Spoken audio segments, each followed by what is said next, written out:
I'm currently 20 years old, but this story goes back to when I was 19. I live in Newark, Delaware. It's usually a pretty quiet, boring town, the kind of place where nothing happens, except when college is in session. Newark is home to the University of Delaware, a massive school known as much for its wild parties as its academics. When the students return in the fall and spring, the population doubles and the town transforms into a chaotic, sleepless hive of activity. I work as a bicycle delivery guy for Jimmy John's. It keeps me in shape and the money is decent. This particular nightmare happened on a Tuesday or Wednesday night in late spring, maybe late April, when the weather was just starting to get warm. My shift was the typical drunk rush slot, 7 p.m. to 2 a.m. Since we're one of the few places open that late, we get slammed with orders from students stumbling back from the bars, starving and impatient. The night is usually a blur of biking through traffic, dodging drunk pedestrians and running upstairs. It gets chaotic with deliveries popping up constantly, but the tips are good, so I put up with the madness. It was finally the end of my shift. It was just about 2 a.m., and the streets were finally quieting down. I was exhausted. Then the screen flashed. One last delivery came in. I was next in line. I groaned audibly. I just wanted to go home and collapse. I took the delivery anyway because I had no choice. I looked at the address and realized I knew the street well. I grabbed the sandwich, hopped on my bike, and pedaled as fast as my tired legs would allow, arriving at the house in under 10 minutes. The house was dark. I walked up to the porch and knocked loudly on the door. Silence. I waited a moment and knocked again, harder this time, the sound echoing in the quiet street. Still nothing. I was getting frustrated. My shift was over. If they didn't answer, I'd have to bike all the way back to the store with the food to process the return, which was a massive waste of time. I just wanted to drop the food and leave. I pulled out my phone and called the number on the receipt. It rang to voicemail. I hung up and was about to call the store manager when I heard a sound. It was a distinct rustling noise coming from across the street. I figured it was just the wind or maybe a stray cat, but instinct made me look. Across the street, in the overgrown bushes of a neighbor's dark yard, I saw a shape. It was a dark figure, crouching low to the ground. Even in the poor lighting, I knew with absolute certainty that this person was looking right at me. They weren't hiding well. They were just waiting. A cold wave of dread washed over me. My heart started hammering against my ribs, but I tried to act cool, pretending I hadn't seen him. I turned back to the door and pounded on it again, desperate for anyone to answer and break the tension. I glanced back quickly over my shoulder. The figure was still there, motionless, watching. Panic started to claw at my throat. I began wondering if this was a setup. Was the delivery a lure? I decided to make as much noise as possible, knocking continuously until someone inside woke up. It felt like an eternity standing there with my back exposed to the street. Finally, the lock turned. A guy stumbled to the door, eyes bleary, looking tired and angry. He grumbled that he didn't order anything, and it must have been his roommate. The roommate was apparently passed out drunk upstairs. The guy sighed, annoyed, and turned to go wake him up, leaving the door slightly ajar and me alone on the porch again. Almost immediately, I heard the rustling again, louder this time. I snapped my head around. The figure had moved. He was out of the bushes now, standing on the sidewalk closer. He was positioning himself. Every instinct screamed at me to step inside the house to be safe, but I was paralyzed. I was worried he'd steal my bike if I left it, and I didn't know if he was armed. I didn't want to endanger the guys inside by bringing a psycho into their hallway. Luckily, the roommate came back down the stairs just in time. He looked annoyed and said the guy upstairs wouldn't wake up. I didn't care about protocol anymore. I told him, just sign for it, please. He hesitated because there was no tip on the credit card slip, but I didn't care about the money. It's fine, just sign, I insisted, my voice shaking slightly. He scribbled his name, took the bag, and closed the door. The moment the latch clicked, I bolted. I ran to my bike, grabbed the handlebars, and kicked the stand up. But just as I did, I heard heavy boots hitting the pavement. The man lunged from the sidewalk and started sprinting straight toward me. Under the street lamp, I saw him clearly for the first time. He was wearing jeans, heavy boots, and a black hoodie with a mask covering the lower half of his face. And in his right hand, glinting in the light, I'm pretty sure he was holding a knife. Adrenaline exploded in my veins. I knew I couldn't turn around on the street because he'd catch me before I could pick up speed. The surrounding streets were dead ends. My only escape route was a nearby bike trail that cut through the woods. The trail wasn't lit, it was a tunnel of darkness. I didn't have a light on my bike, but I didn't hesitate. I swerved onto the dirt path and pedaled as hard as I could, plunging into the blackness. I rode that trail faster than I ever have in my life, branches whipping my face, risking a crash with every turn. I strained my ears, listening for footsteps behind me, over the sound of my own gasping breath. Thankfully, I didn't hear him follow me into the woods. I burst out the other side of the trail and didn't stop until I made it back to the store. I was hyperventilating, my legs burning. I didn't tell my boss or call the police. I was in shock, and I realized I hadn't gotten a good enough look at his face to identify him. I just wanted to be safe.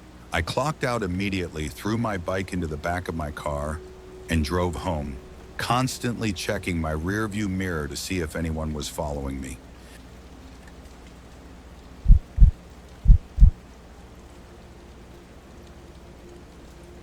It was supposed to be the final run of the night, the one that stands between you and going home. I was working at a local mom-and-pop pizzeria called Leonardo's back in 2009. My shift manager, Frank, was running the night crew with me, and we were both exhausted. Just as we were starting to wipe down the counters, the phone rang.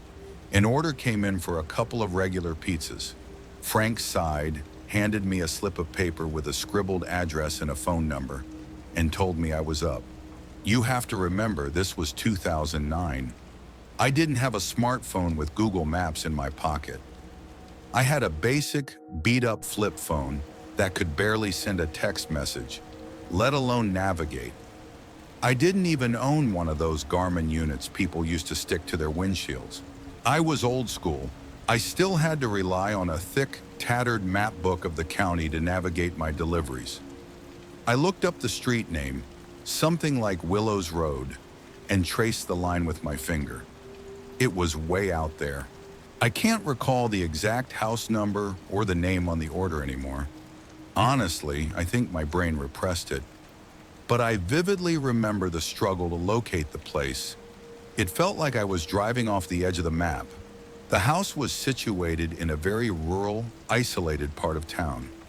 As I drove further away from the main strip, the streetlights disappeared, replaced by towering walls of dense woods and sprawling, empty farmland. The darkness out there was heavy.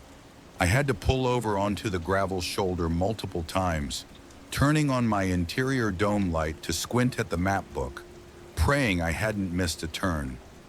It was always stressful when I couldn't find a house, and the silence of the woods wasn't helping.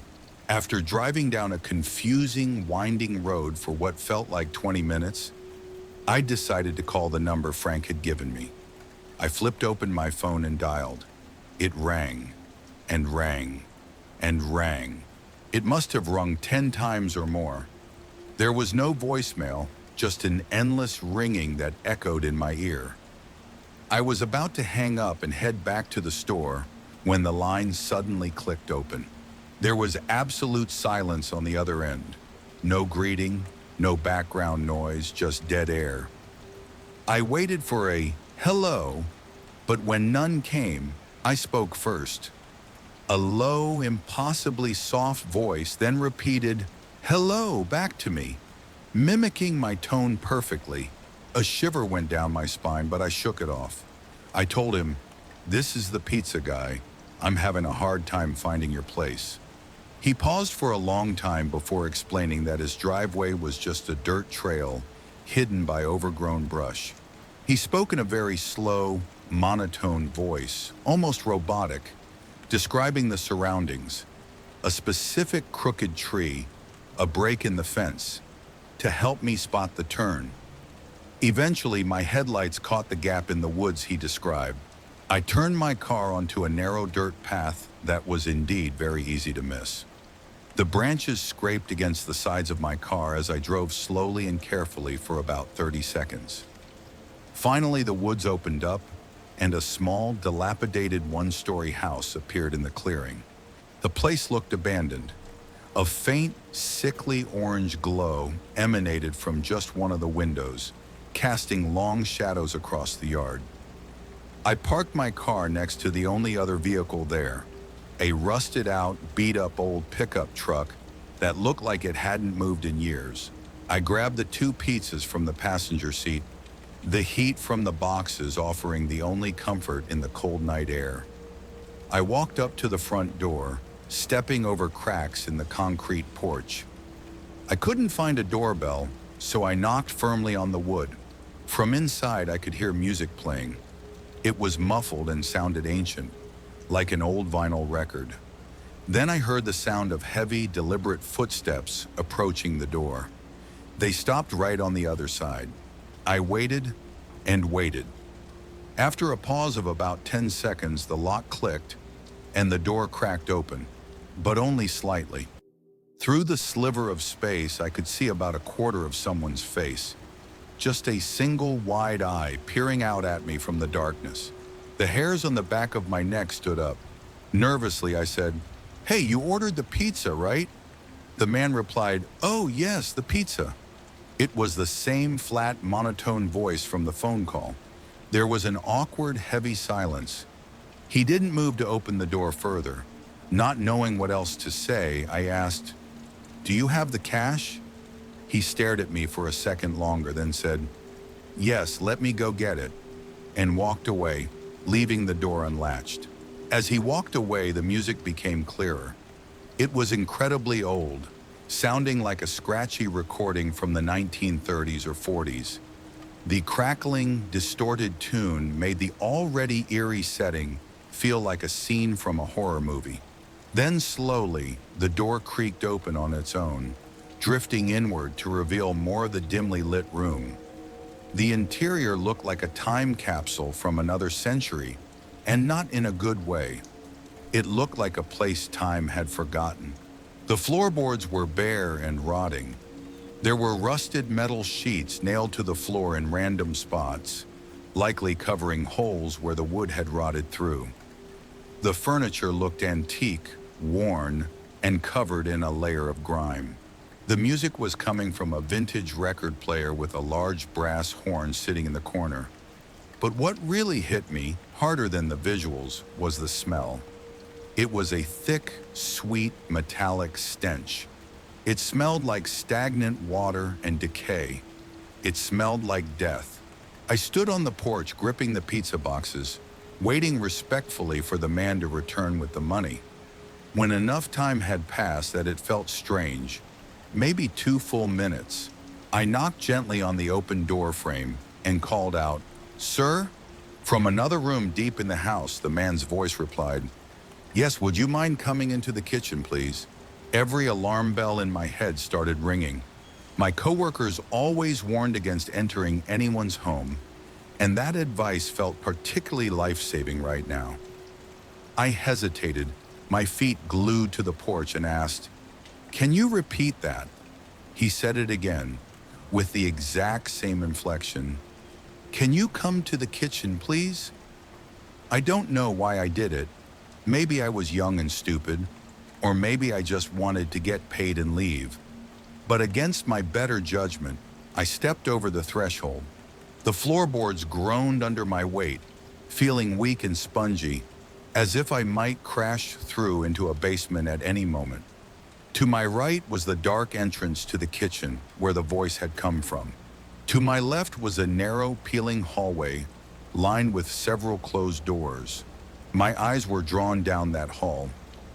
At the very end, bathed in shadow, a man was standing with his back to me. He was slowly dancing. It was the most disturbing thing I have ever seen.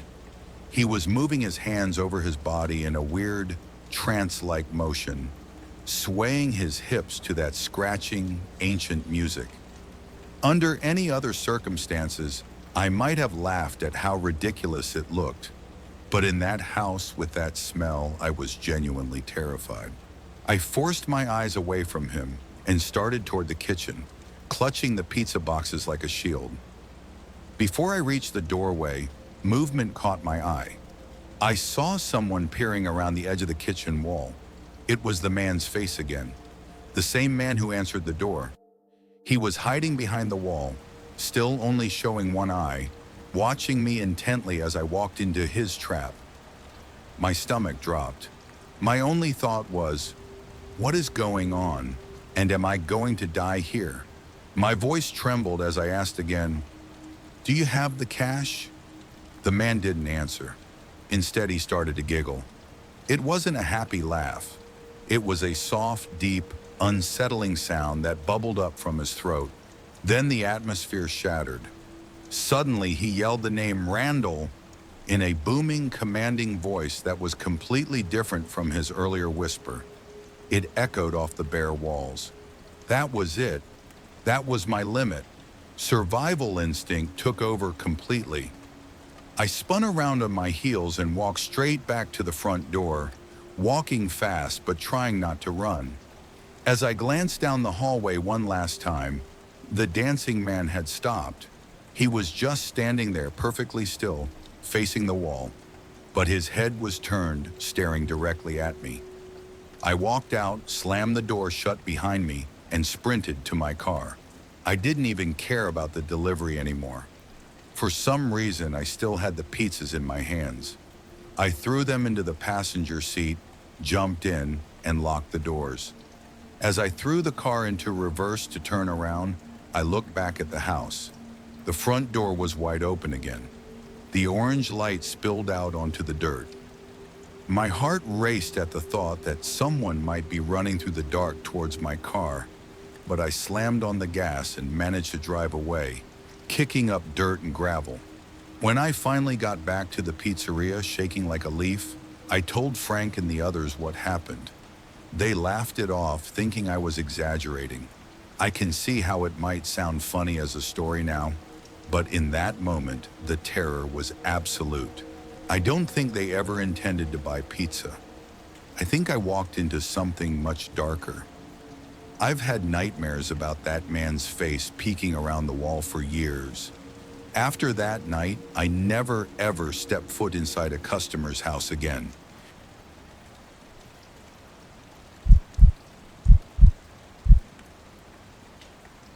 I used to drive for Uber Eats to help pay off my student loans. I was living with my parents at the time and hustling late at night for the extra cash. One night, I picked up an order from a fast food joint in Wilmington, North Carolina, to be delivered to a house about 20 minutes away.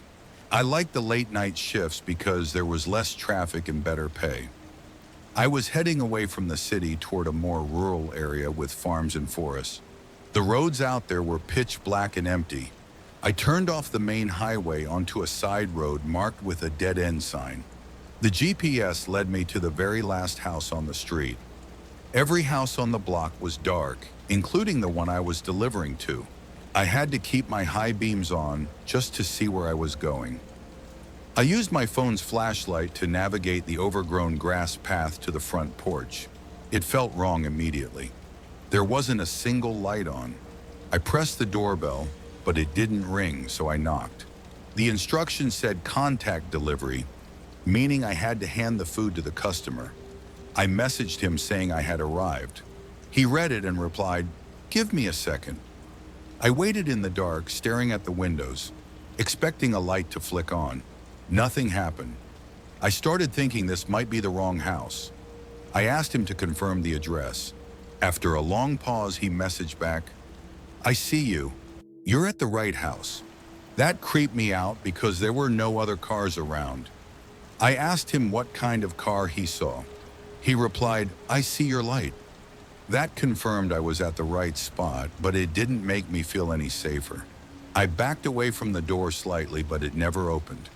I messaged him again, but got no reply.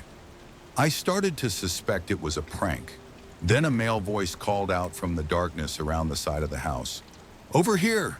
I waved my flashlight around but couldn't see anyone. I yelled back, "I'm leaving the food on the porch."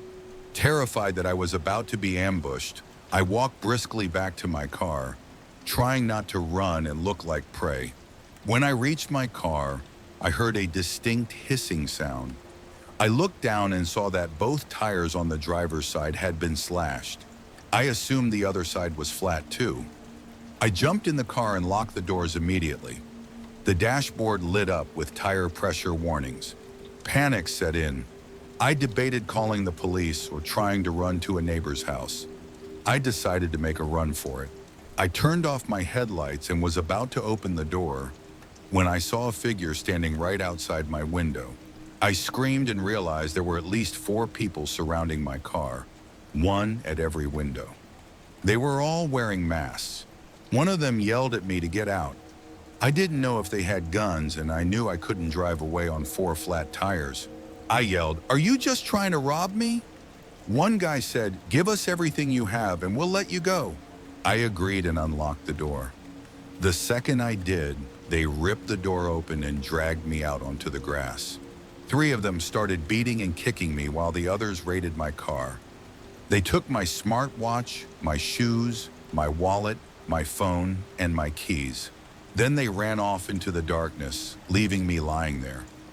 I must have blacked out for a bit because the next thing I remember, I was waking up in the grass. I limped toward a faint light in the distance, which turned out to be a house further up the road. I rang the bell until a woman answered through the closed door. She let me use her phone to call the police and my dad. The police investigated, and my dad came to pick me up. My phone was later tracked to a location down the street but had been turned off. The next day, detectives traced the Uber Eats account to a guy named Logan, who claimed his phone and wallet had been stolen. Whoever stole his stuff used his account to lure a driver out there just to rob them. They got away with it completely. The house was vacant and for sale. I had to pay for everything except the tires. It was an expensive lesson, and I stopped doing deliveries for a long time after that.